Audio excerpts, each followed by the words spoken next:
අපි මේ ගැන සාකච්ඡා කළ යුතුයි. ඔව් බලන්න මේක ලංකාවේ ජල තාක්ෂණයට සම්බන්ධයි. ඒක අපේ පාඩමට ගැලපෙනවා. 8 ශ්‍රේණියේ ඉතිහාසය. ශ්‍රී ලංකාවේ පැරණි රජවරු ජනතාවගේ කෘෂිකර්මාන්තය දියුණු කිරීමට ජලය රැස් කර බෙදා හැරීම සඳහා විශාල තාක්ෂණයක් භාවිතා කළා. මේවා ජල තාක්ෂණය ලෙස හඳුන්වයි. ජල තාක්ෂණය කියන්නේ වැසි ජලය එකතු කර ගබඩා කර කුඹුරු හා ජනතාවට ලබා දීමේ ක්‍රමවේදය. ප්‍රධාන ජල තාක්ෂණ නිර්මාණ.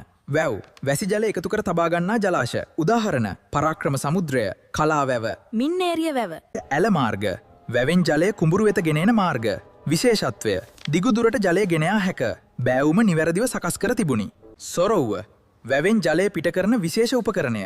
කාර්යය අවශ්‍ය ප්‍රමාණයට ජලය නිකුත් කිරීම. වැව කැඩීම වැළැක්වීම. බිසෝ කොටුව සොරව්ව ආරක්ෂා කරන කොටස.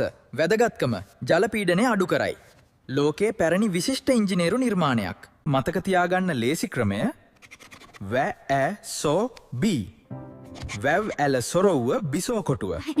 විදාගයට වැදගත් ජල තාක්ෂණයේ ප්‍රයෝජන. කුඹුරු වගාව දියුණු වීම, නියඟයට මුහුණ දීම, ජනාවාස වර්ධනය. ආහාර නිෂ්පාදනය වැඩි වීම. බලා සිටිය ඔබ සැමට ස්තුතියි.